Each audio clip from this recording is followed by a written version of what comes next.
Be seen today so that we may bring you live coverage of the Bulls Rally.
WGN Television is proud to present Three Peetables, a celebration in Grant Park.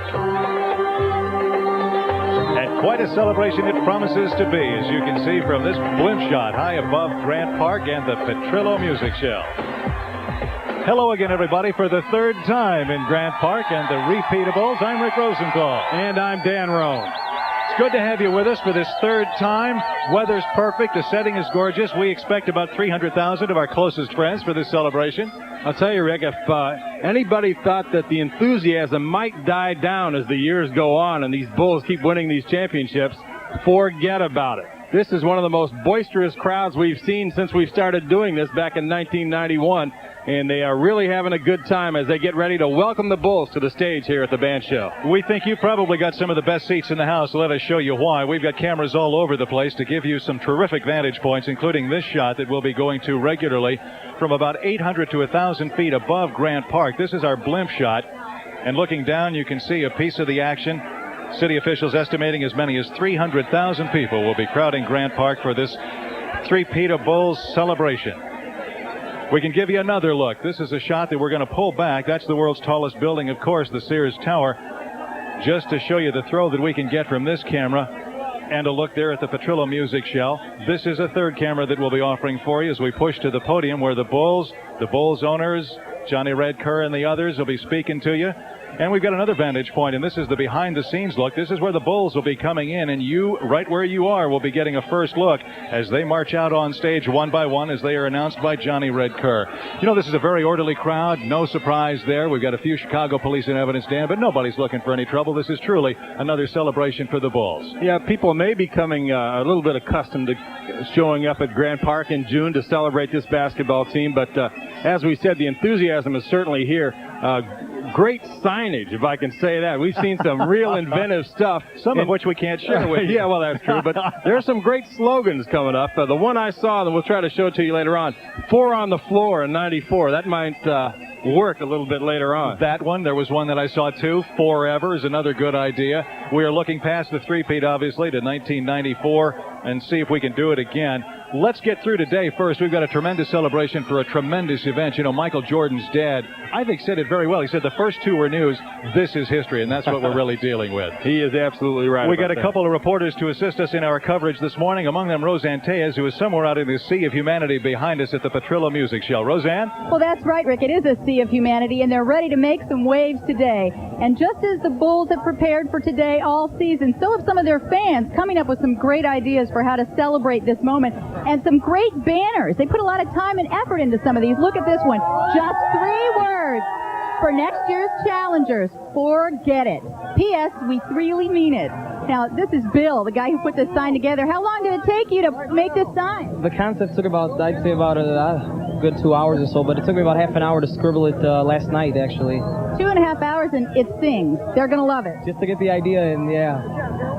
Have you done this? Did you do this the last 2 years? Did you have a three-peat slogan? No, actually, that's why I wanted to come down. This is the first out of the 3 years that I got a chance to come down here. I kind of slid out of work and got down here, so Okay, well, we're sure they're not watching, so you're off the hook, Phil. Come up with another one for the next time. Thanks, Phil. Now, back to you now, Rick and Dan.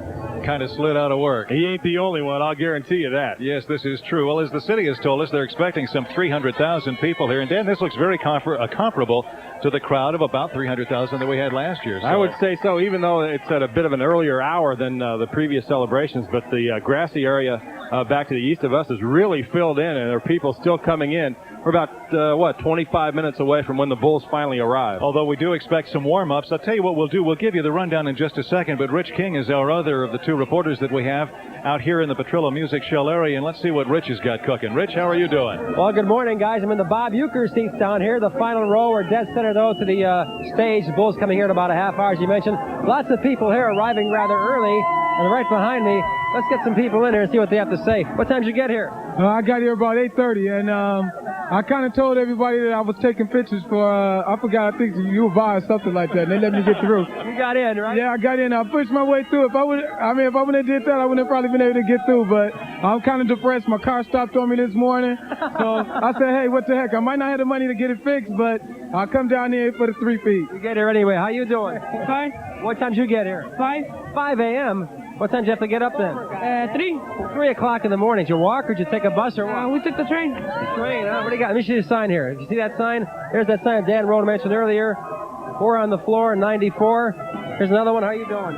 Okay. Are you excited? What's your favorite Bulls player? Michael Jordan. Michael Jordan. That's bet figures. Okay, let's get one more guy out here if we can squeeze it in. How you doing? What time did you get here? Very good. 5 in the morning. 5. Boy, you guys are really gung-ho. Looking forward to a great celebration, right? Yes. Let's have a Go Bulls. Go Bulls. Go Bulls. Okay, guys, we'll throw it back to you up there at that lofty podium. And, of course, we'll have more from Rich and Roseanne in just a couple of minutes. Now, this is not just going to be us standing up here talking. They've got some preliminaries up on the stage according to the schedule of events, which, from previous experience, we know is never going to go the way they plan it. But what they do want, they've got the super fans from Saturday Night Live will be the opening act up here, and we're frankly expecting them anytime. As soon as they show up, of course, we'll take one of our half a dozen cameras and take a look or two at them.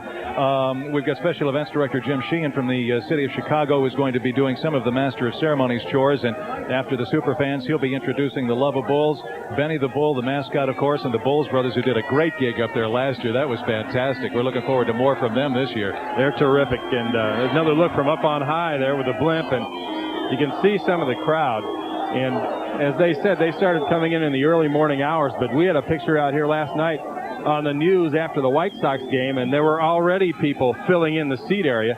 The only negative, Rick, is that all these people that you see there in your picture can't get down close to see their heroes. There's only room for about 42 or 4,500 down in the seating area. That's right. The official seating capacity in the Petrillo Music Shell, this is the official capacity, is about 4,500. With the SROs, the standing room fans, you can expect that perhaps that has about been doubled to perhaps 8,000, 9,000. A fire marshal's nightmare down there. Exactly right. We got the official version and the unofficial version. The unofficial version coming from one of our camera guys, Mike Prendergast. Officially, nobody was supposed to spend the night in the seats at the Music Shell. Right. Nobody was supposed to be allowed in until, say 7:30 this morning. But Chicago police are really, they serve and they protect. That is their motto. And they do it so very, very well, despite the occasional criticism that comes up. So when you get a fan or two that may want to drift in, they'll wink at them, they'll nod at them, and as long as everybody's cool, they were allowed to spend the night. So by 3 o'clock, when our crew started setting up here, and a wonderful job they've done, when our crew started setting up around 3 o'clock this morning, there were maybe 150 people already in these seats, and they were certainly allowed to spend the night, and surely they did. Well, Rick, when it gets to be a routine, everybody's a little bit more relaxed about things, and of course, this is a routine, isn't it? Chicago police are no less fans of the Chicago Bulls and of the fans of the Bulls than anybody else, so we have to tip our hat to them and to the fans. Understand, Roseanne has somebody else for us back down in the crowd here at the Music Shell. Roseanne? Well, that's right, Rick. Not everybody has a message for the Bulls. Actually, they all have a message for the Bulls, but they have a message for the Suns, too. Look at this banner I just found. Hey, Barkley, God changed his mind. This sign put together by Marie. Marie, what's the message here? Well, it was in relation to Charles Barkley saying that that God wanted his team to win, and we disagreed. We said God changed his mind. He wanted the Bulls to win. No sympathy for the Suns, then. Oh, not at all. I see you also have some homemade shirts here. Let's look at this. 1993 World Champs. Homemade. How did you do this? Well, we kind of like took the pattern and we pressed it on with an iron. Then you gotta outline it. No, I don't have it. How long? Well, we just did it last night, so did it last about to dry and them out. Yeah. Standing here. Well, they look great. Terrific job. The Bulls will appreciate it. So we'll keep chatting with the fans and check back with you in a little while. Back to you, Dan and Rick. Okay, Roseanne, you know Charles had a couple of the great lines of the playoffs when he said he had that little conversation with God, and God said it was destiny for the Suns to win. Someone asked him about Michael Jordan, what Michael would have thought, and Charles said, well, Michael told me he read a different Bible. That Barkley is great for a quote after quote after quote. Michael got in a few licks of his own, too, but he did his speaking pretty much on the floor. Yeah, I'll tell you, it was a terrific series, and Barkley showed the world what a great basketball player he is. That was really a treat. I think probably the real winners in this have got to be the fans. Oh, no question, and NBC's ratings just absolutely went through the roof. This is the all-time most-watched basketball series in history. And with good well-deserved, yeah, absolutely. Listen, while we have a little bit of time, we're going to take a quick break here in Chicago. We will be right back with more of Three-Peatables. Chicago celebrates the Bulls in Grant Park in just a moment.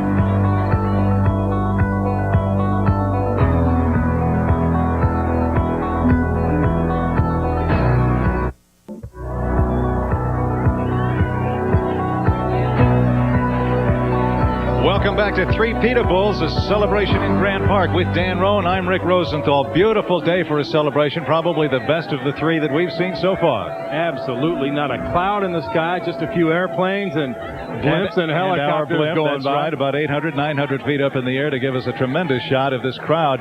Very orderly bunch of folks, all waiting for things to begin, as are we, and we expect any time now we'll be hearing from the super fans from Saturday Night Live, the Lovables, Benny the Bull, the Bulls brothers, and about 10:30 the actual festivities begin.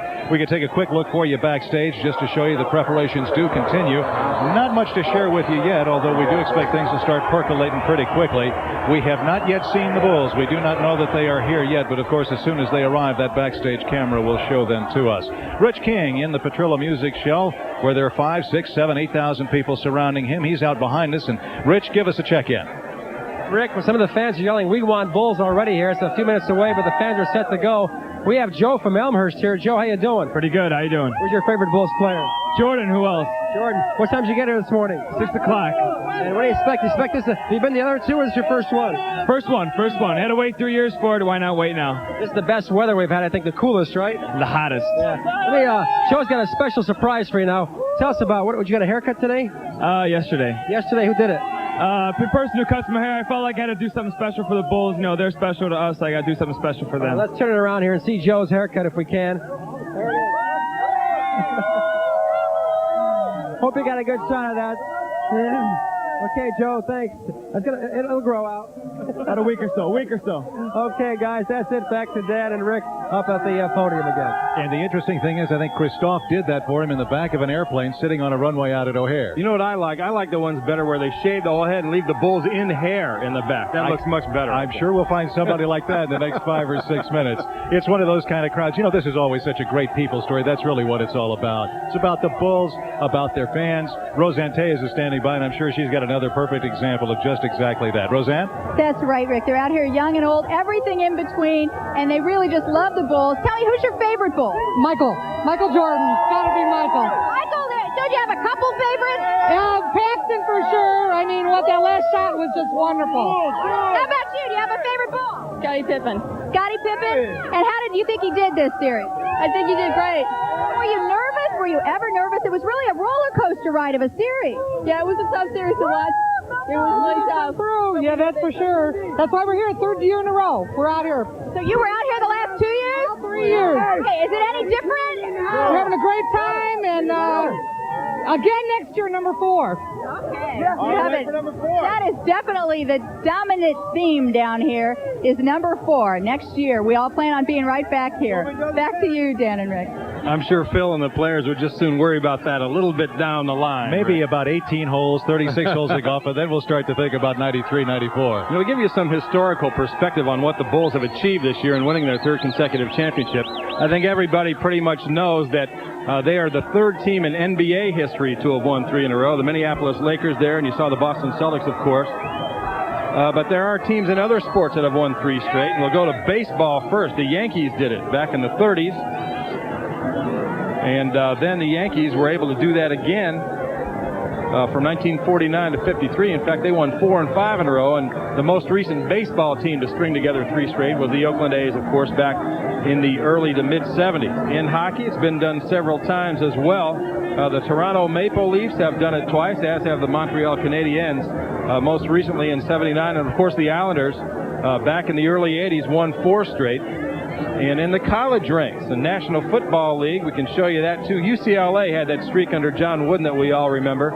The Packers won 3 football titles in a row, but in the American Football League, the old AFL, and, of course, in the NCAA, no team has ever won more than 2 consecutive championships. So the Bulls find themselves in some pretty elite company as they win their 3rd straight. Not only that, and we could begin a discussion here that could literally last for a decade, and that is the comparison of the 1992-93 Bulls and their three-peat to the Celtics of the late 50s and early 60s, to the Minneapolis Lakers. What would have happened, speculate for me for a second, because you really got the expertise, if you were to put these Bulls up against those Lakers or those Celtics?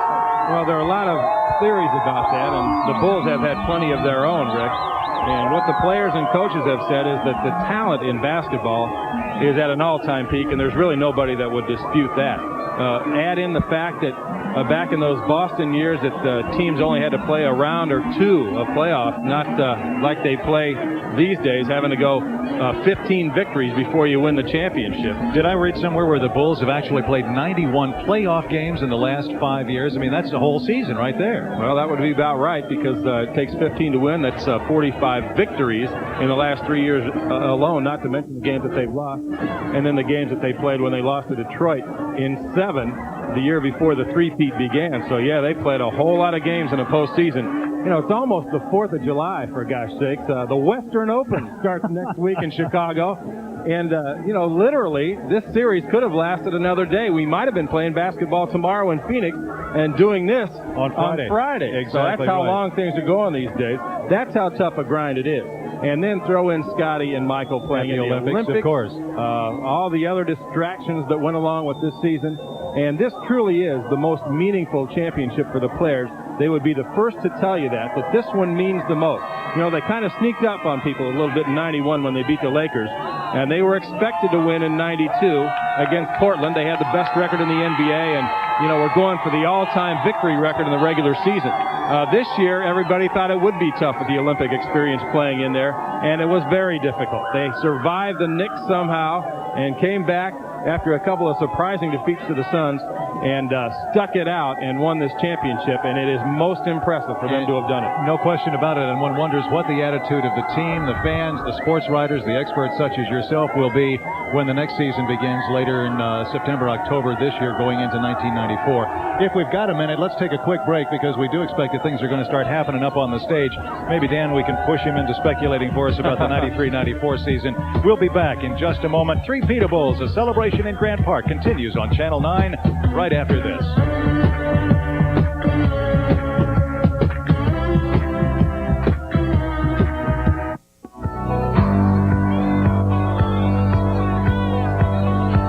Welcome back to Three-Peat Bulls, a celebration in Grant Park with Sports Director Dan Roan. I'm Rick Rosenthal, along with, as we've said, Dan, 300,000 or so of our closest friends. Let's go back to that blimp shot. It is such a gorgeous shot on such a gorgeous day from about 800, 900, 1,000 feet above Grant Park. And you can see what we're talking about in terms of this sea of humanity that is surrounding the Petrillo Music Shell.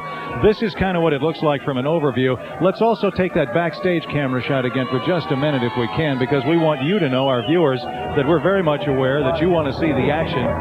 And as soon as it begins, we'll show it to you. This is how the Bulls will be coming in, and this is the camera shot that we will share with you as soon as they do. They have not yet arrived, although we do understand that they are on buses and inbound, but the timing of it, as you might expect, with the traffic downtown for this celebration, is always going to slow things down. Did in 1991, it did in 92, and we have no doubt it's doing so again in 93. The Lovables will be there, Benny the Bull, the Bulls brothers, the super fans from Saturday Night Live. We expect it to get started shortly, and of course, when it does, we'll have it for you right here. I haven't heard any complaints yet about the program being delayed by a few minutes. I think everybody is just enjoying the weather. Exactly. And the entire atmosphere that surrounds this celebration for the Bulls. Roseanne Tellez joins us once again, back down in front of the Petrillo Music Show. Roseanne? Well, Rick, in large measure, this is a real family affair for a lot of people. The whole families are Bulls fans. They pack lunches and come out here to celebrate. People are coming out of the woodwork. Everybody's here. They've come from home. They've come from work. We found some people dressed like this man. Tell me, what's the story here? Are you playing hooky? I'm playing hooky this morning, but I'll be going back to work this afternoon. Work. You have a great hat here, too. I noticed this. I had not seen one of these yet. The little bull horns, appropriately turned to the left. Who's your favorite? Well, like Michael Jordan, of course, and have to like John Paxson after that last shot. Was that the play of the series for you? It was. They were down in the fourth quarter. They had to come back, and that was marvelous. Didn't want to see it go to Game 7. So you're going to brave this heat in this coat, suit, and tie. You're going to stay out here for the whole thing? Yeah, I had to. I'm afraid I wouldn't be able to go back to work if I was out here in shorts and a tank top. Okay, good point. Good point. So people are prepared, and as you said, nothing's really started yet. The Bulls aren't here yet. The show hasn't started, and already the enthusiasm is really building. So it's going to get nuts. We'll talk to you in a little while. Back to you, Dan and Rick. Okay, Roseanne, and as you say, Dan, doesn't seem to be bothering anybody that pretty much nothing is going on. We've got folks out here waving at us occasionally, which means they must be desperately lonely. I don't know. I'll tell you one thing. The crowd out here in the grassy area, Rick, is much bigger than it was the previous 2 years. I think you may be right. Last year we were getting an estimate, and of course crowd estimates are so tough to figure. The Chicago PD comes up with its best guess, and it's only that. You may get an order of magnitude. It will be in the hundreds of thousands, not the tens of thousands certainly, but beyond that I think it's almost impossible to measure.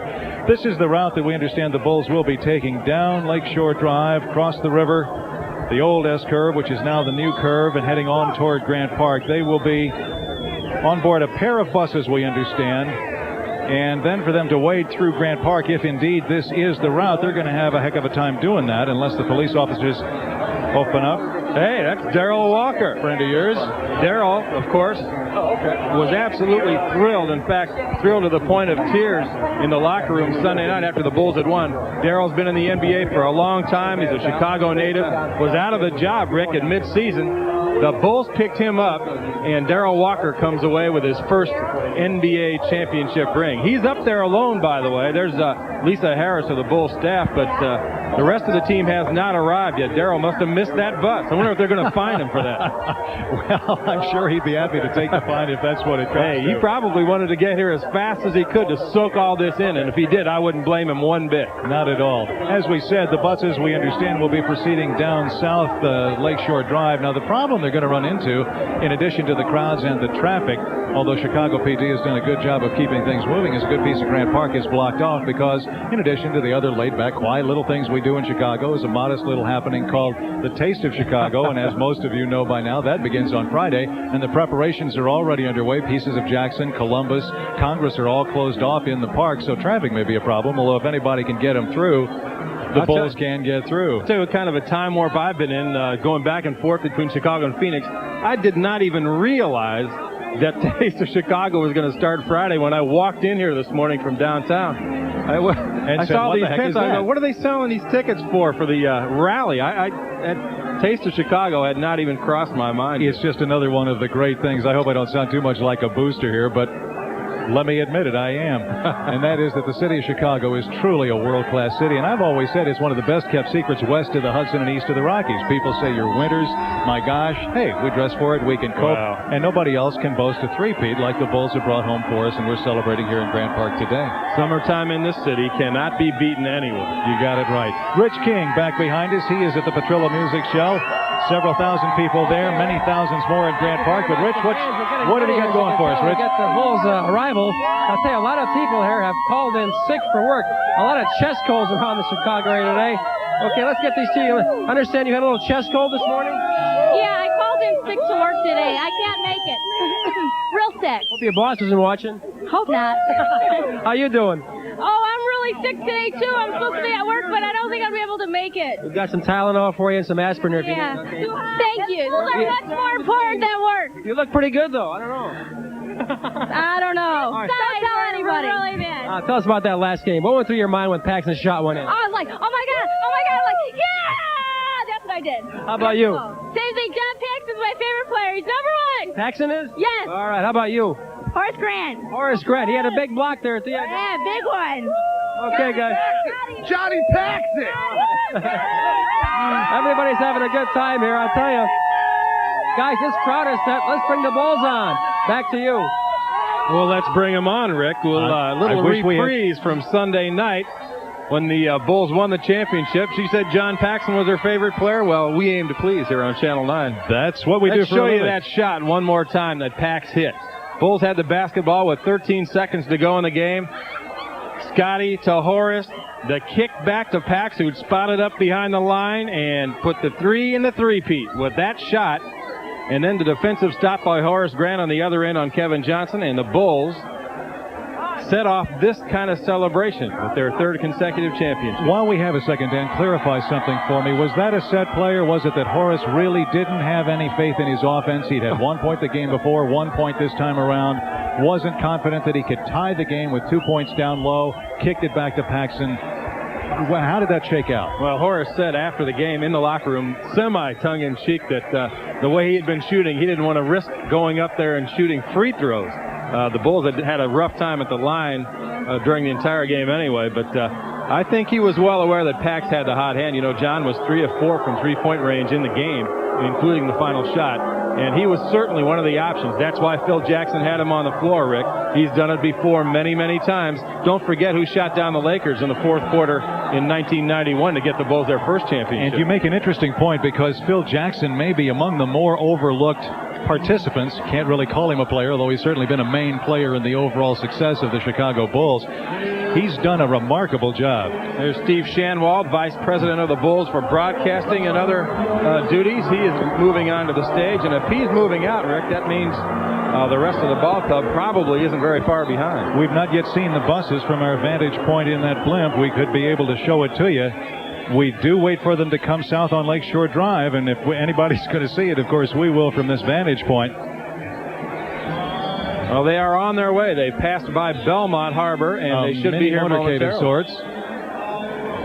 There's a little bit of activity on the stage. I think what we're hearing is a little Frank Sinatra action. Just warming up the crowd a little bit here at the Petrillo Bandshell on the lakefront in Chicago. Well, once again, we ask our viewers' patience. This is nothing over which we have any control, but these things typically do start a little bit later than they are scheduled. Right Rick, now, we were supposed to be... Go ahead. You were asking about Phil Jackson. Yeah, let's go back to that, because he is really a key player in this thing. Well, there's no doubt about that, and I think that Phil's accomplishments and his part in all this have been overlooked to some extent. How about a piece of cake, by the way? Look at that thing.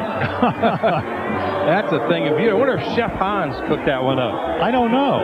That's backstage at the Bandshell. I'm sure the Bulls will all be involved in that before it's all over with. Unless it's a fake, and I have no idea whether it is or not. We'd like to get some information for you, and we'll try to do that. We know nothing about this other than it sure looks good. You know, Rick, one of the things Phil brought to this ball club when he came in was the ability to deal with the various personalities involved in this club. And when you have one easy. No, when you have one so strong as Michael Jordan, obviously he tends to dominate not only with his abilities on the floor, but with his personality as well. And what Phil was able to do was identify the personality traits of each of these ball players and in turn figure out exactly how to deal with them. You know, he identified Horace as kind of his whipping boy, you might say, for want of a better term. You know, Horace takes the heat for this club. When Phil's upset, he'll go after Horace some. Horace has demonstrated through the years that he responds favorably to that kind of treatment. He gets himself back up when he gets criticized and goes out and plays harder. Some of the other players don't take that so well. We're taking a quick look behind the scenes. These are the superfans from Saturday Night Live, and they are rehearsing their ad-libs. And we expect we will see them shortly. When they do, we will go ahead and... They'll be coming out in just a second. More than psychology, Dan, with Phil Jackson, to get back to him for just a second before the entertainment begins. It's psychology, but it's strategy. He's got to know injuries. He's got to plan ahead, not only for today's game, for next week's series, but he's got to look ahead to the semifinals, the quarterfinals. He's real. Paxton's knee surgery, for example, he had to decide when Pax was going to be ready to rock and roll and really pace himself and the team for the whole year. Well, he did a great job in that regard, and it's all hand in hand with the medical staff, Dr. Heffron, Chip Schaefer, and Phil's assistant coaches, Tex Winter, Johnny Bach, Jim Some Clemens. unsung heroes, that's Please right. do not overlook those people.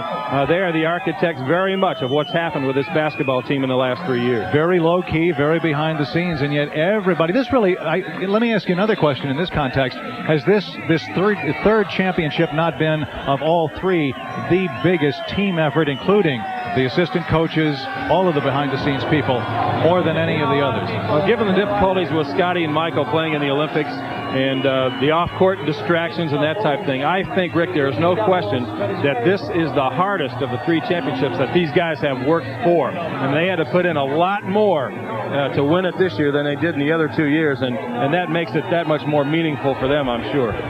Does super fans getting ready with their lines? We expect we will see them on stage. You're seeing them behind the scenes now with our backstage camera, and they'll be out front in just a moment. And of course, we see George Wendt all over the place. Georgia has spent a lot of time in Chicago. Went to DePaul. Big Blue Demons fan as well, and certainly one of the bigger Bulls fans you'll ever see. Big is right. In more ways than one. No play on words intended. And we've got a full rundown. You know, the Lovables will be going through a couple of their dance routines. Benny the Bull is going to show up. Although in that hot suit, you can't blame Benny for staying behind the scenes as long as he can. Let's go back down into the crowd in the Petrillo Music Show. Roseanne Tellez for a quick report. Roseanne? Well, Rick, everybody out here, well, let's ask me, all pumped up? Yeah! Just wait. If they're pumped up now, wait till the Bulls get here live and in the flesh. But a couple of people have already seen them live in the flesh. You saw one of the games, right? Yeah. What was it like there? It was exciting to watch. Was it just a little noisy at the stadium? Yeah. How about you? Did you go to one of the games? Yeah. You did? What was your favorite play? The Dogs. The Dogs? Enjoyed those? We have to show this young man's haircut, by the way. This is how enthusiastic he is. Three-peat on the back of the head. How did you get that there? My mom just had a shaver. She shaved it in. Your mom shaved it? My God, what kind of a blade did she use? I don't know. She cut hair normally? Yeah. So did she do a lot of other? Did your friends have it done too? No, they're chicken, so I wouldn't do it. You wouldn't do it? How about if they went a fourth? You shave your head then? Yeah, I like it. Okay, there you have it. We're going to get his name and number and make sure he does that next year and makes good on that promise. Back to you, Rick and Dan. These kids look like got their hair done at a Supercuts drive-through, I think. I'm still waiting for that reverse cut. I know we're going to get it before this show's over with. One way or another. The crowd continues to grow, Dan. They're very orderly, very patient. We do believe things are going to be rocking and rolling here very soon. Quickly, before we go up to the stage for the beginning of the expected entertainment, let's check in one more time with Rich King. Rich? Okay, Rick and Dan, one more sign here. A lot of signs here. A young man went through a lot of work to do this. Bulls, if you can see it, Bulls forever. You see that sign there now? Look at the bottom of this. There's a little C on the bottom, and that's a copyright. Pat Riley, of course. Deal. You got that copyright in there? Yeah, I got that copyrighted last night, 2 o'clock in the morning. Make a lot of money, next year? I hope so, just like Pat Riley. You got a message for Charles Barkley? Yeah, one thing for Sir Charles. It was our destiny. Back to you guys. Nobody ever accused Chicago fans of being dummies, did they? No, you know that hat that the guy had on who had skipped work with that reverse three with the Bulls horns? That was a little enterprise that was ventured into by a couple of guys, young guys up on the north side, that the NBA was very interested in partnering up with. They were expecting that to become so hot, and those guys are talking about making six figures on that. Well, let's forgive the cynicism. There are the buses now for the Bulls. They did get off Lakeshore Drive, and that does look like Michigan Avenue. They went across Ohio. They can't go across Ohio. Ohio is one way eastbound, let's say Ontario, but in any case, they look to be on Michigan Avenue if I be a judge of it, and heading south, they will be swinging into the park. Don't forget our behind-the-scenes, behind-the-stage camera. Let's give them 3-4 more minutes. I don't see a police escort, do you, Dan? No, it looks everybody's like going to grease the skids for them to come on through. But hard for us to see the monitors with all the sun out here, but it looks like they're on their own. Well, let us give them a good 3 or 4 minutes before they actually get into Grant Park here at the music show. I mean, we do know that they are the Bulls, and we understand there are a couple of squad cars in front, but traffic is sometimes rather uncaring in Chicago, whether you are the Bulls or just a taxi driver or somebody else trying to get around town. In any case, it doesn't seem to me like anybody's in any big hurry to get this thing going. It's a party. The super fans, my friends, will be out first. to warm things up before the Bulls get here anyway, so we've probably got a good half hour before we start hearing from the players. That is true because of a half an hour program or so that was to have begun at 10. And as we say, these things do run a little bit late and usually a little bit long. I would like to volunteer that we take another quick break while we have the opportunity and before things really get to rocking and rolling up on the stage. Why don't we do that, and we will come back with more live coverage right here on Channel 9. Three Peetables, a celebration in Grant Park, will continue. Don't you go away. We'll be right back. You're concerned, there's only one name. We're back, and as promised, the Superfans on stage. Let's join them. All right, now you may have noticed a lot of the merchandise around here that they're selling. You know, three-peat this and three-peat that. You know, we just want to say to Pat Riley. Listen up. Yeah, you must be feeling pretty smug, pal, with that, and smart with that three-peat trademark. Well, don't count your money too fast, my friend, because we have trademarked the only truly relevant phrase. That's right. Like we said 2 years ago, we're not talking 3 feet, we're talking a minimum 8 feet. Read it and weep, decade. We're very sorry, Pat. Sorry, Pat. Sorry, Pat. You're going to have to buy a few less Armani suits than was planned, my friend. That's right. Forget about that. Our cut is going to charity, my friend. That's right. The Committee to Reopen Dickas. That's right.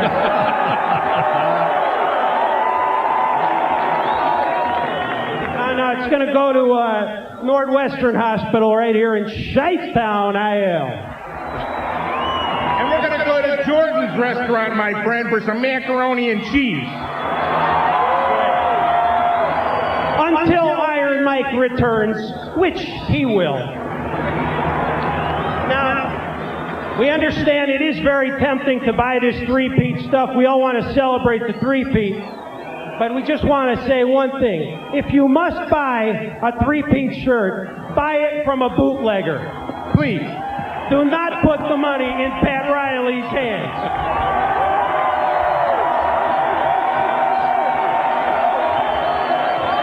Now, we'd like to address the remainder of our little portion here to a certain Charles Barkley. Charles. Listen up, Charles. I got a question for you, buddy. Charles, what God did you talk to? That's right. And from our blimp shot, you can see the Charles, Bulls off the buses and filing into the south entrance of the Patrol Music Show. We'll be seeing them shortly. Dialing 312, There's my our backstage friend. shot.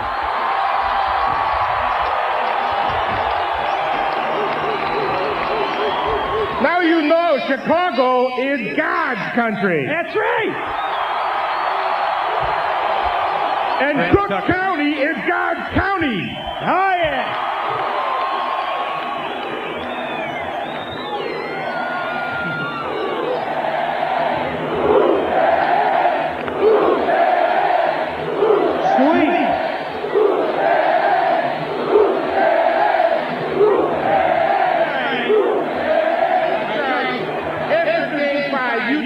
About protecting our town. There's Michael Jordan entering the bandshell area. We just want to say it's true. We did put up a lot of plywood on Friday night, but it was nothing compared to the bricks you were throwing up Sunday night. Ah, Dan, there's always so much love. That's great so much stuff love there. here in Grant Park. Good line. With all those bricks he was throwing up, he could have built a little summer home for him and Madonna. That's right. Nice little nook. I mean, the guy was 7 for 18 from the field. This was the MVP of the season. Sir Charles, meet King Michael. King Michael. MVP stood for Michael's vice president or something. Yeah, all right, time for a little tune. Time for a tune. We got a tune. Time for a tune. Okay, we're going to take you. All right, Chicago. There you go. Do you feel all right tonight, people? Let's do some rocking. Actually, we're going to do a little bit of a folk tune today. We're going to take you on a little musical journey through the 1993 NBA playoffs. Hit it. It was Never in doubt, my friend, my friend. It was never in doubt, my friend. The only question was, when would it end? Because it was never in doubt, my friend. All right, let's start with Atlanta. I can dunk the ball like Michael, and I got the same physique. And I can let him sweep my sorry ass. Hello, I'm Dominique. It was never in doubt, my friend, my friend. It was never in doubt, my friend. Everybody, the only question was, when would it end? Because it was never in doubt, my friend. Cleveland, Jordan's got the ball. Time's running out. Listen to all the cheers. Can we stop him? No. Are we women? Almost. We're the Cleveland Cavaliers. It was never in doubt, my friend, my friend. It was never in doubt, my friend. The only question was, when would it end? Because it was never in doubt, my friend. Oh, I'm not allowed to butt your head or scratch you and leave deep marks? But in New York, there are no rules. Good for me. Hi, I'm John Starks.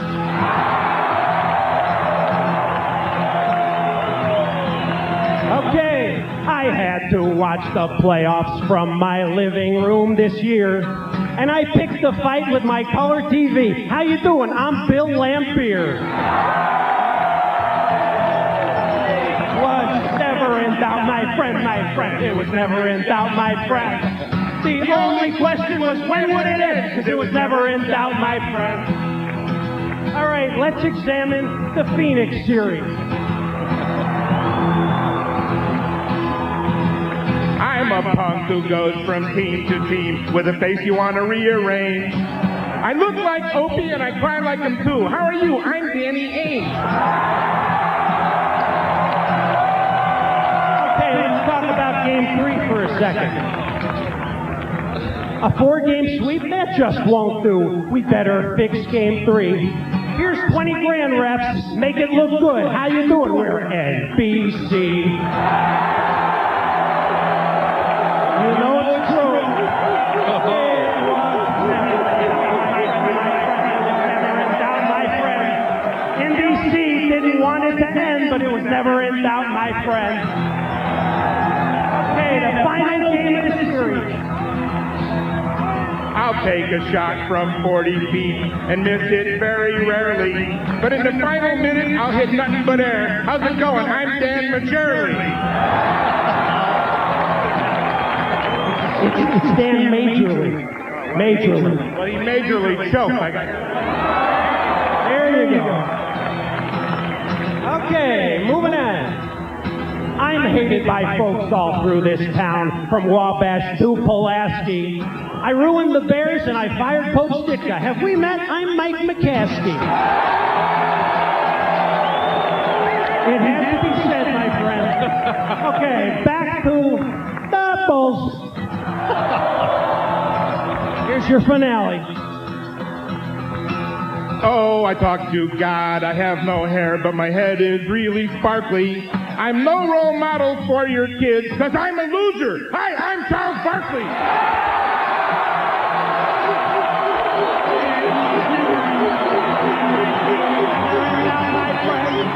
And sweet John Paxson put it to an end. Because it was never in doubt, my friend. The Bulls. Not to be crass about it, but somebody could make some money off that music video. I hope somebody was rolling tape. That's fun. As you may have noticed, we are donning the ceremonial hula skirt and coconut bra. And now it is time. You know, although the Bulls won in the 90s, Bulls are a great team, we cannot forget the guys from the 70s who brought us here. And so today, joining us for the ceremonial traditional hula dance is Chicago's own Butterbean Bob Love.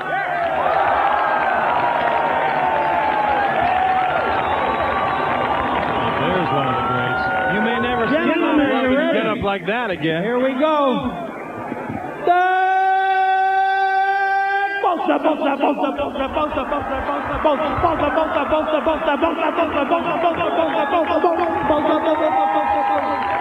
right, Bob, that's great.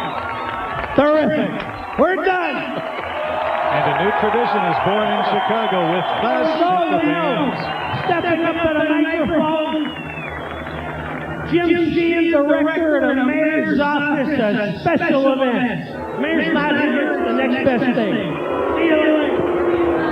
Thank you very much, super fans. We would like to welcome everybody here today to see the Chicago Bulls. On behalf of Mayor Daley and the sponsors that are paying for this, Miller Lite Beer or Miller Genuine Draft, Chicago Tribune, Montgomery Wards. We want everybody to have a good time, so now we're going to bring on the Chicago Lovables. And for those of you who may be wondering why Mayor Daley is not here, he's attending a conference of mayors in New York City. The press of official business. I bet his VCR's at work right now, though. I would guess. Here come the Lovables. Wonderful new tradition was born here this morning, Dan. We bore witness to history. The hula skirts and the coconut bras, a first. And it was a beautiful thing, wasn't it? Brought tears to my eyes, you bet.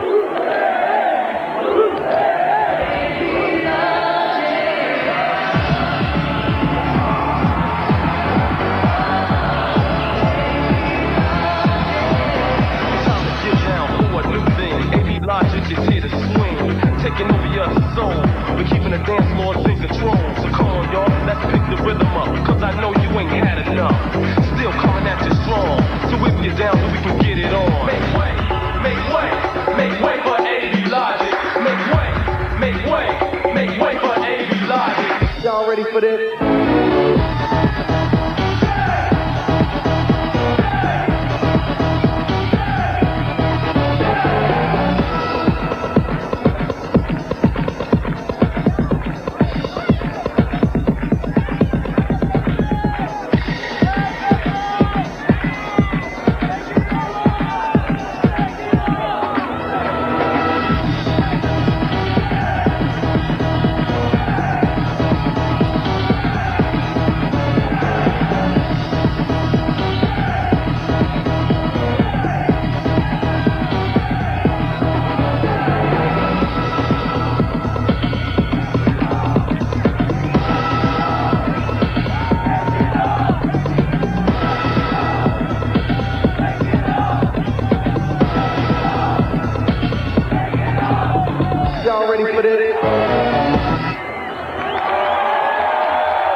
Don't they, Dan? They really work hard. They sure do. A big part of what happens in Chicago Stadium every game night. Kathy choreographs that group. Kathy and her people really do a terrific job. A lot of enthusiasm and a ton of energy.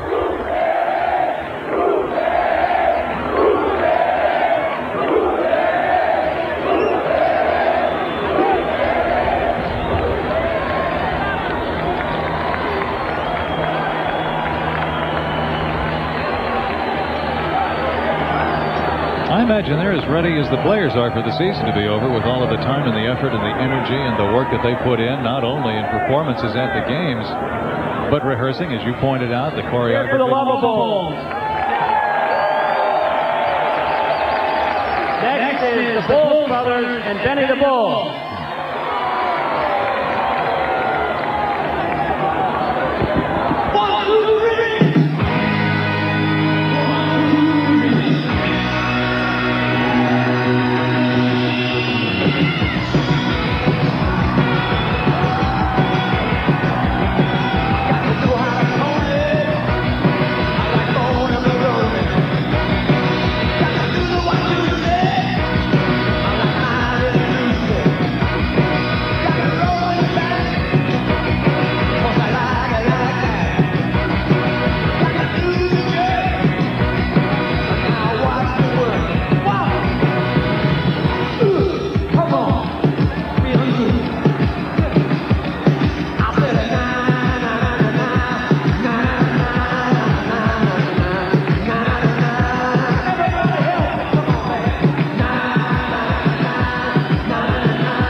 The Bulls brothers, and there is nobody in this crowd estimated at 250 to 300,000 that would argue with their message of the Bulls forever.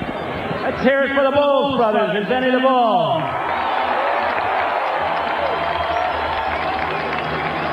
The next person needs no introduction. He's a member of the Fine Bulls organization and their announcer, Johnny Red Kerr.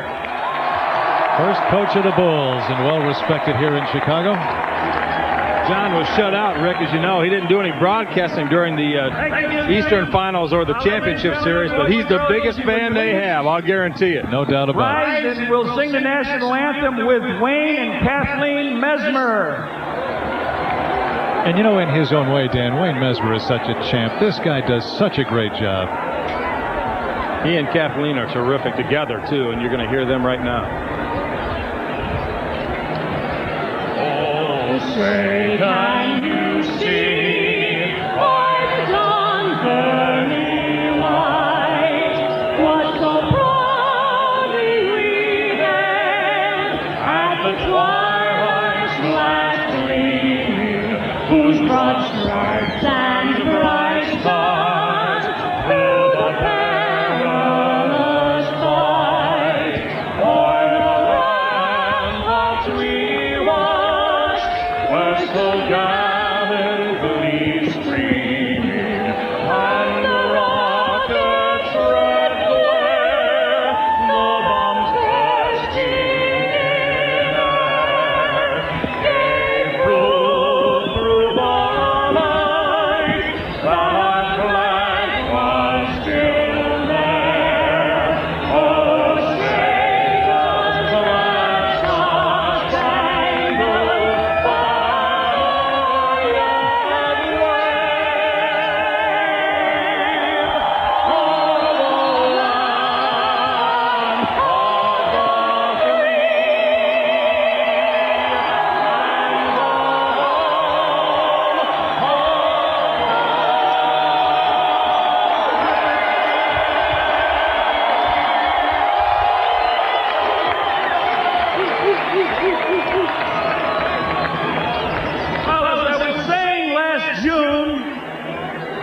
welcome to the victory party for the Chicago Bulls, world champions of the NBA.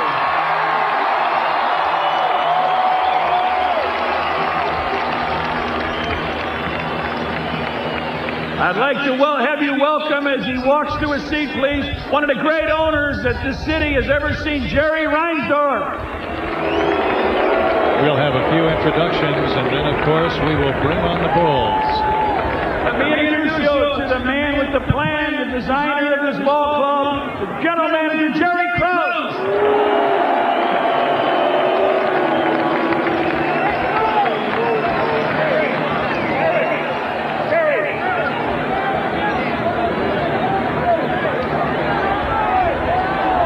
Boy, isn't it great to be here 3 years in a row.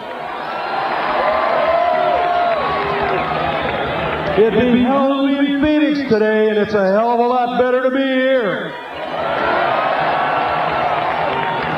Thanks for all of you. We'll talk a little about the staff and the people later on, but thanks for being here. This is a great group. Thank you.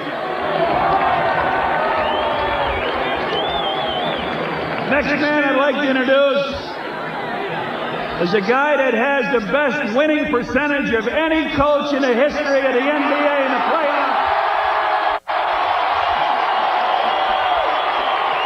74%. A man that did not receive a vote for Coach of the Year, but who's the Coach of the Year? Phil Jackson!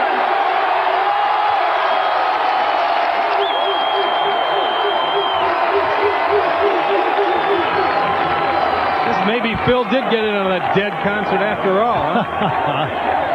Well, they are certainly giving this dealer his due today. Well, he deserves it. No doubt about it.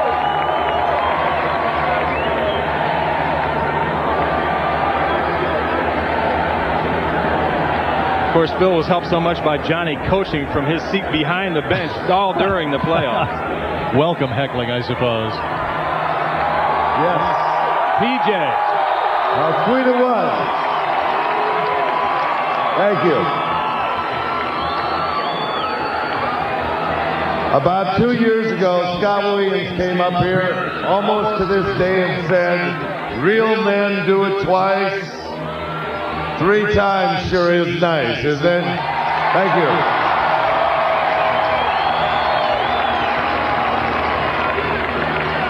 Let me bring back to the podium the general manager, Jerry Cross, to introduce his fine staff. Here he is.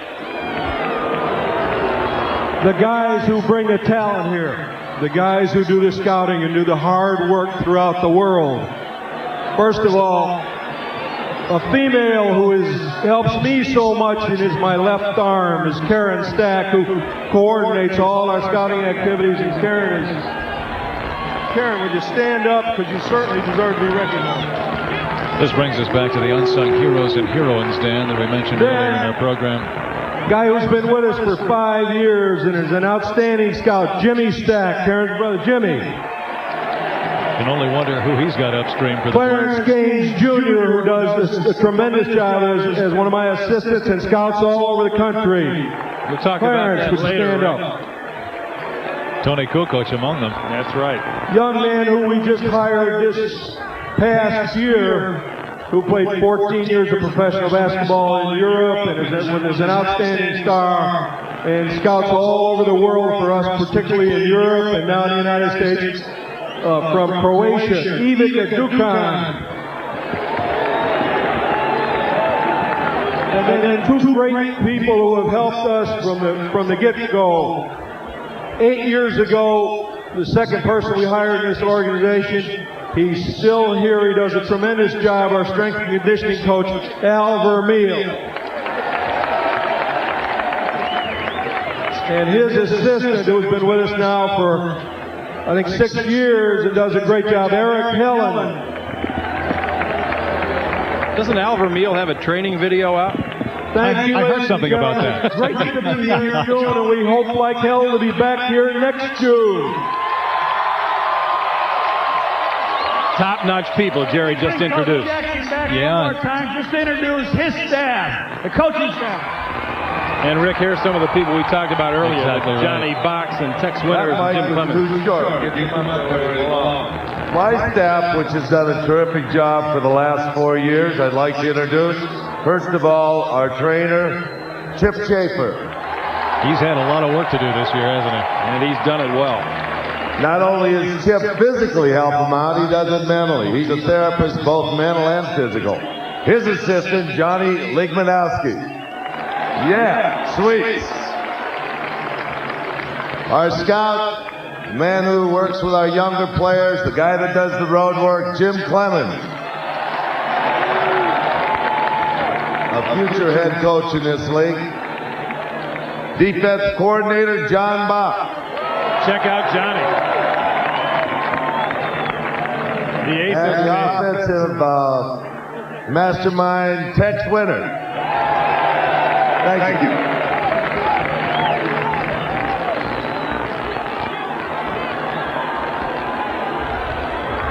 All right, hold on to your hats.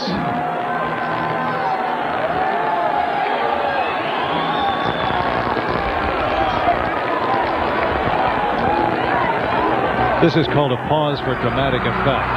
Johnny's good at it, isn't he? I've heard this music before. Once or twice. Well, this is the third time around here for us, and it's every bit as exciting this time as last.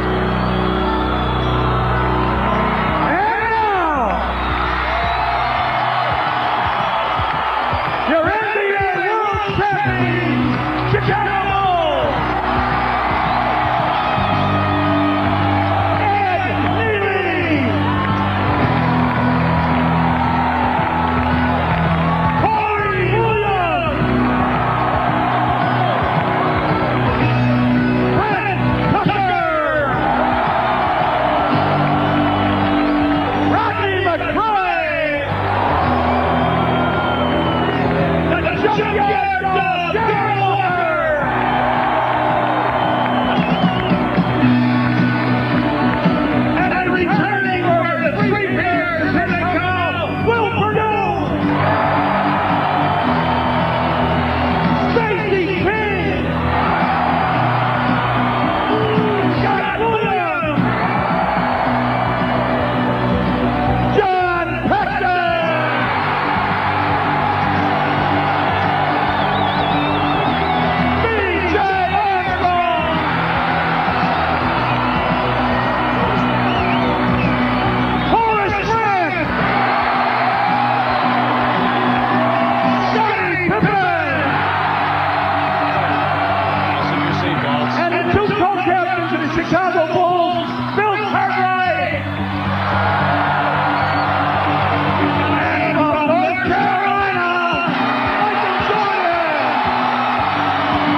As we've done in the past, we've asked the members that have repeated as champions if they'd come to the mic and say a word. Let's have a little hello from Will Perdue. Will.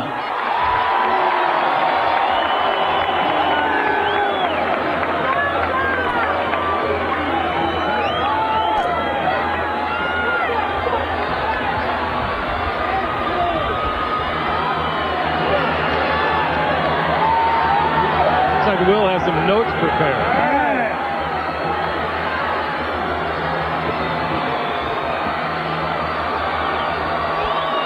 You all remember last year I had a cute little thing for everybody.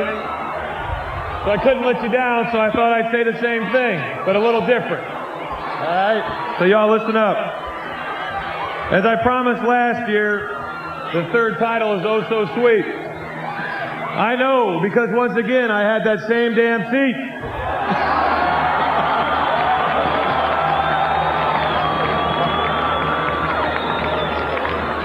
Could a fourth title be for us?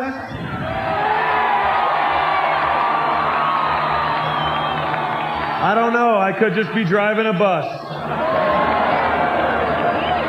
So let's all enjoy number 3. Who knows? That could be it for me. Thank you, Chicago.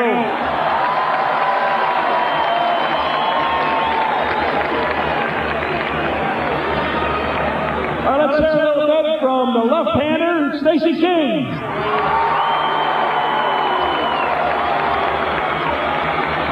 Hey, who's there it is? Oh yeah. Hey. All right.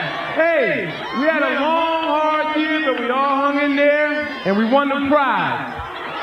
We had to listen to the Atlanta Hawks, we had to listen to the Cleveland Cavaliers, and especially those bad Knicks. Yeah, I'm saying too. Every time that we played in Madison Square Garden, all we kept hearing was, go New York, go New York, go! Go New York, go New York, go! And yeah, they gone.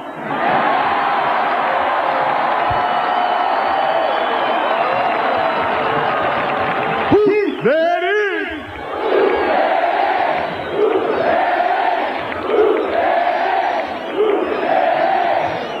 There we go. And the final series against Phoenix, we had to listen to Phoenix talk about they saved our city. Police. Well, we did them one better. We saved their city. We had to also listen to Danny Ainge after the game say that he goes, last year when I was in Portland, we knew the Bulls were a better team than we were. Yeah, we beat them 4-2-2. This year he was on a different team thinking the thing was going to be different. We had to listen to him say this year, he said, now trip this is what he said. He goes, no matter what the outcome was, I think this team was better than the Bulls. Well, my name is not Albert Einstein, and if you look at the record, it was 4-2, and I think someone needs to teach him how to count. Whoop, there it is. We love you, baby. Basking in the reflected glow of the championship, Stacey King. You know, some of these players have been around a long time in this league. They play many, many years before they get a championship ring. But this guy must think it's easy. He's got 3 rings in his 3 years here. Scott Williams. Scott Williams pitching the perfect game for his NBA basketball career. 3 for 3. Chicago, how does it feel? Woo! I just want to thank you all. You know, when I came into this league 3 years ago, undrafted, most people didn't think I'd be long enough to pick up 3 paychecks, let alone 3 rings. So, whoo, there it is.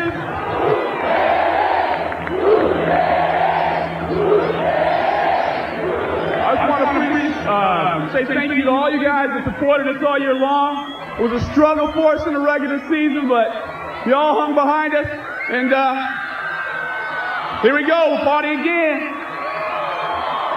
Just want to say that I love Chicago. I love this city. I don't know what's going to happen, but I hope to be back. So, party hard, y'all. Nobody's going to argue with that. Let's all hope he's back. Well, when a lot of people get in trouble, who do you call? You call Ghostbusters, right? But when there's 3.9 on the clock, you call a Pac-Man!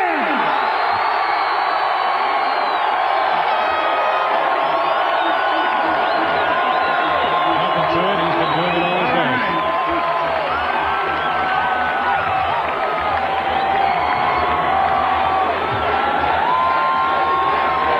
Hey, a couple of weeks ago, I'm in my backyard with my 6-year-old son, and we're shooting baskets. And he hits a shot at the buzzer to win a game. And he looks at me and he says, "Hey, Dad, wouldn't it be cool if you could do that someday?" Well, Ryan, I did it. Thank you, Chicago.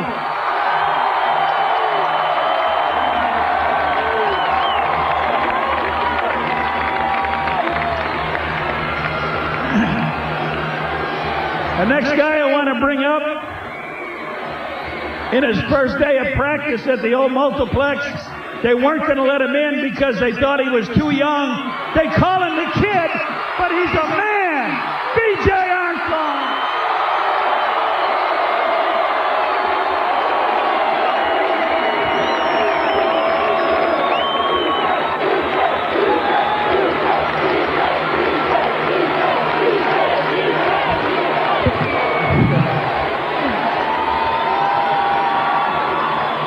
I just want to say this has been a great run, a great experience, and I'd just like to commend all my teammates that I've had over the last 4 years that I've been here in Chicago, and what we've achieved as a team has been a really spectacular and a wonderful experience. I'd like to thank you, the fans, most of all, because you've been behind us from day one, and we really appreciate it. Thanks. God bless all of you. I hope we'll be back here again next year. Thank you.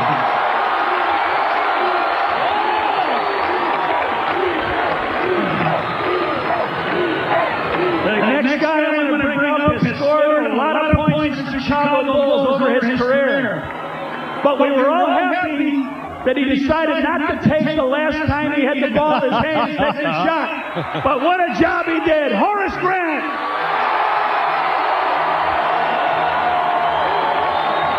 I wonder if he'll be remembered for the shot he didn't take.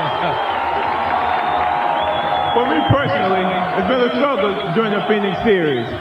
But because your fans were behind me and my teammates helped me to carry on. You know, if you guys support us like you've done the last 3 years, and I guarantee another 4-peat.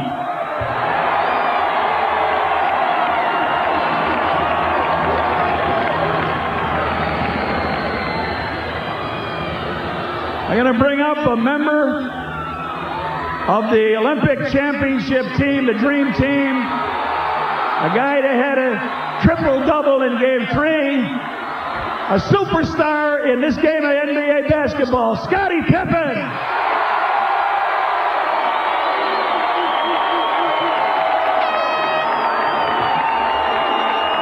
What's up, Chicago?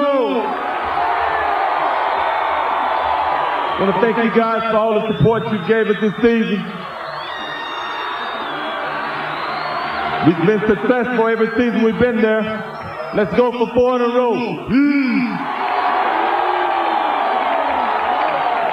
There's my guy, Rick. I knew we'd find that head somewhere in this crowd. I'm going to bring up a man that made sure we got back to the final round by his outstanding play in the first 3 series.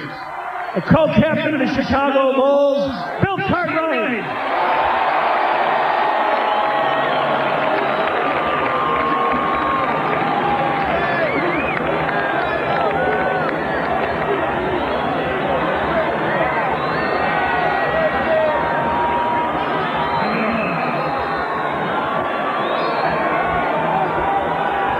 This was definitely a long season, a season of ups and downs.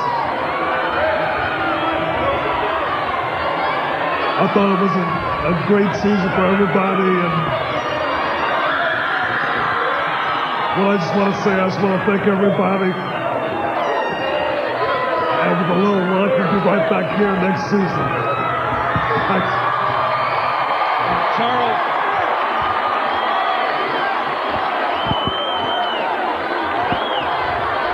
For those of you who didn't understand what he said, Stacy will tell you. Well, it's been 3 long years, and we got our 3rd championship, and we couldn't do it without you. Who? There it is. Cartwright's going to kill him. And Charles Barkley, if you're watching, it's almost time to talk to God again. All right, you know how hard it is to three-peat, to win 3 championships in a row? Well, it's just about as hard to win 3 MVPs of the championship round. Let's hear it, Michael Jordan! Michael Jordan will get that hardware a bit later on today here in Chicago. Thank you. Thank you very much.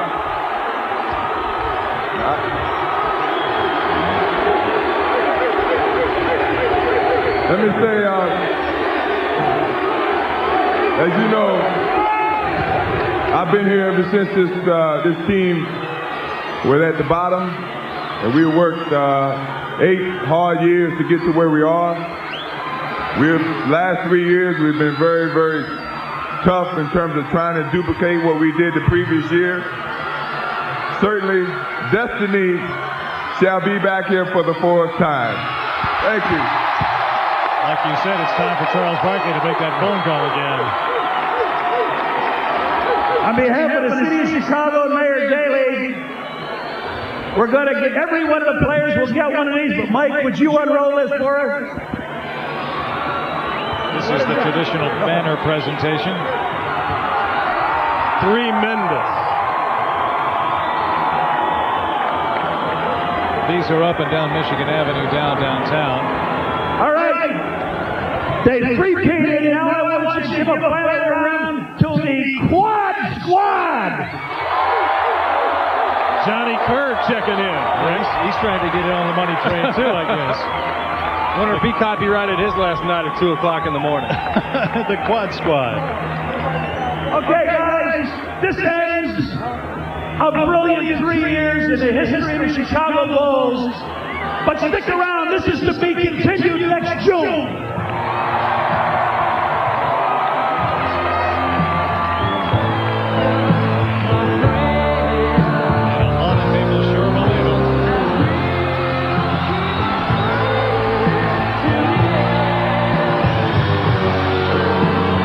I can't imagine what New York would have done.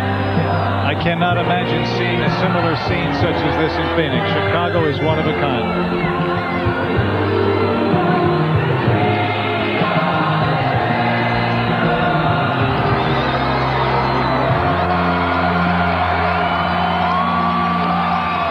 We are the champions, and Michael Jordan walks off. Later this afternoon, he'll pick up that 3rd consecutive Finals MVP award. And what is that, Dan, exactly? It's a ring, it's a trophy, it's a what? He gets a trophy for it. You know, Michael only averaged 41 points a game in the 6 games against Phoenix this year. And they needed every one of them. We haven't said this, but we should say probably, in fact, definitely should, that Phoenix put up the strongest challenge the Bulls have faced in any of the 3 finals. I mean, they had a great team, a great season, and really put up a fight. We've not heard the last of Phoenix. I have to say I was a little bit concerned, as we expressed on the 9 o'clock news a couple of nights, when the Knicks in the semifinal series had the Bulls down 2 games to none.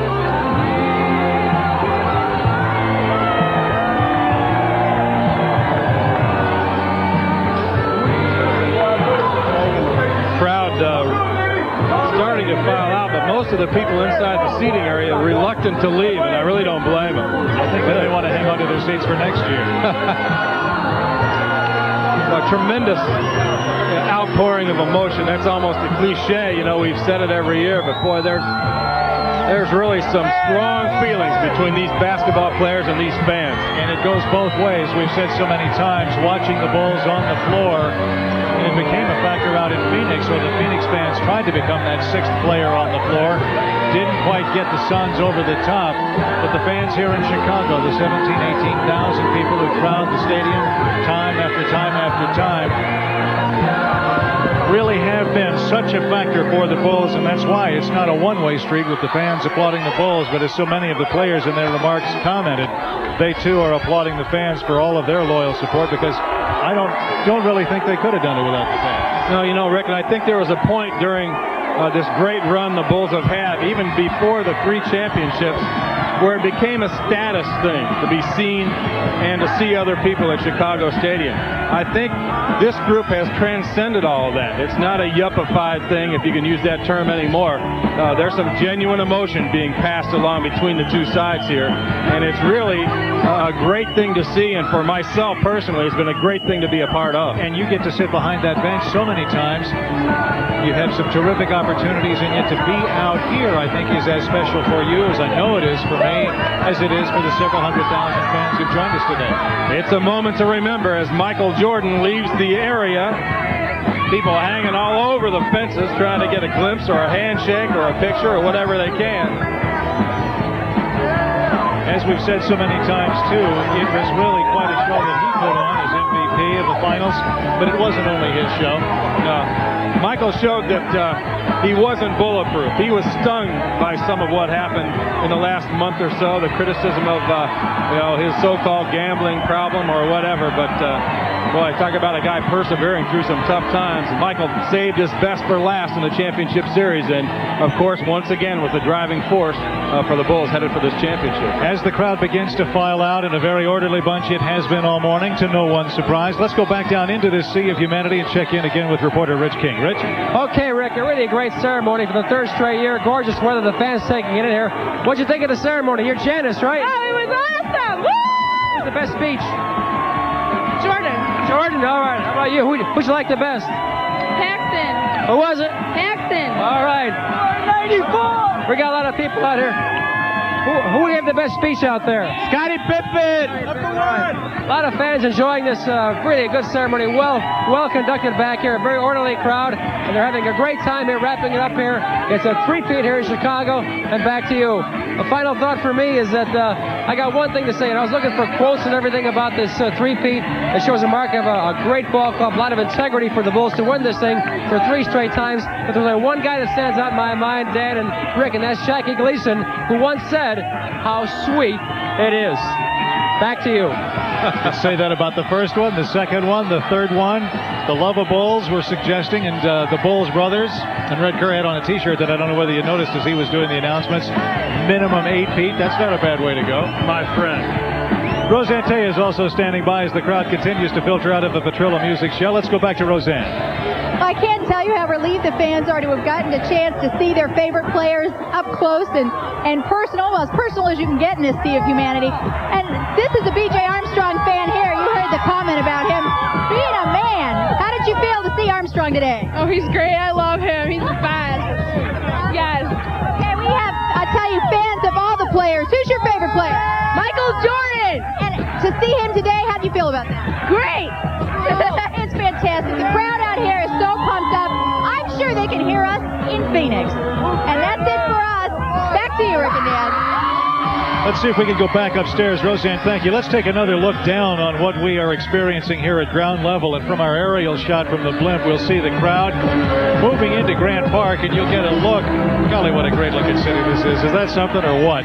Beautiful. Now, you're looking west. The blimp is over the lakefront, and you're looking west at the crowd. I'm guessing, Dan, 250, 300,000 would be a conservative number. The Chicago Police Department will come out with their final figures later on. There are the Lovables back on stage again for a little post-ceremony entertainment, but most folks understand it's over, and they are filing out. There will not be a lot of traffic in Grant Park because, as we mentioned earlier, it's already been blocked off because of the Taste of Chicago and the preparations for that.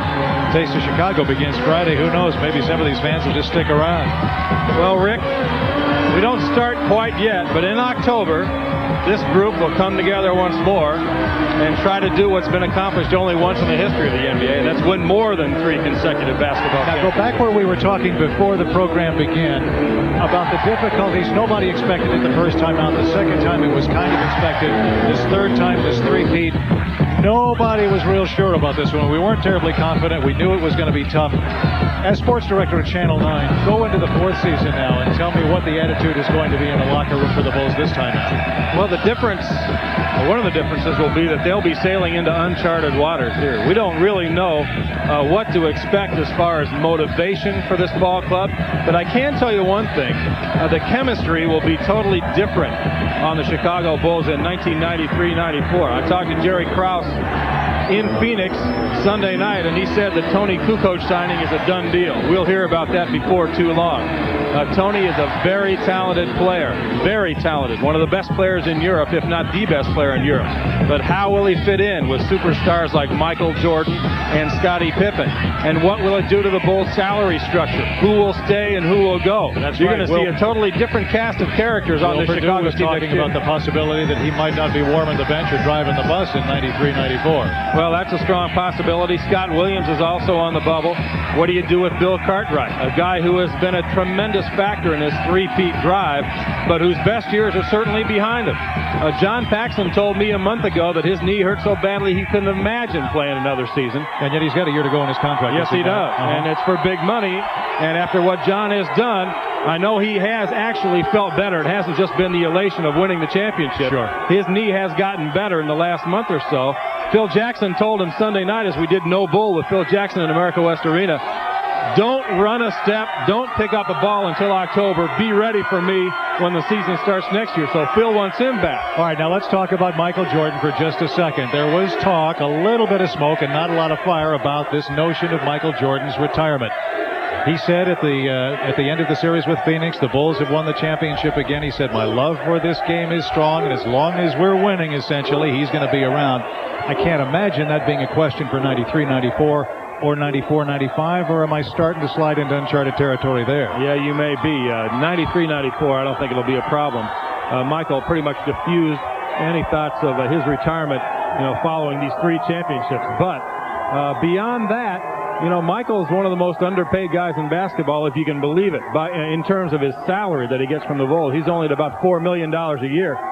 There goes the bus. Let me interrupt for just a second, Dan. Those are the buses that brought the players in from goodness knows where and is taking them to who knows where. Maybe Michael Jordan's for macaroni and cheese for lunch. But, it's a possibility. In any case, they are on their way, as are most of the fans around here. Some folks lingering, some stragglers and all. I interrupted your thought. We wanted to talk about that shot with the Bulls leaving, but about Michael Jordan. Well, the fact is that he is underpaid by comparison to some of the other NBA stars in this league. And I think that it'll take some kind of a phenomenal effort by Bulls management, not only to offer him the money that might keep him there for another year or two, and they certainly want him in that brand new building when that all starts. That's right. But they have to do some very creative accounting to try and get that kind of a number in under the salary cap. Michael has some personal goals left out there too. He'd like to become the all-time scoring leader in the NBA. Most years in a row, having led the league and that kind of thing. He'll have a chance to do it if he sticks around another year or so. We're starting to swim upstream against the clock, as we always do on these things. Want to thank everybody who's been involved in it, from our technical crew, our director, Bill Borson. Everybody on the staff did a super job. Our thanks to you, our viewers here at Channel 9, for joining us. Dan, always great to work with you. Let's come back and do it again tomorrow. Next year, minimum 8 feet, huh? Let's do it. Dan Roan, I'm Rick Rosenthal, Roseanne Tejas, Rich King in the crowd, all the staff and crew. Thank you all very much for our help. And for you, the viewers, we appreciate your time. Thanks for joining us. Chicago celebrates the Bulls 3-peat from Grant Park. Have a good day.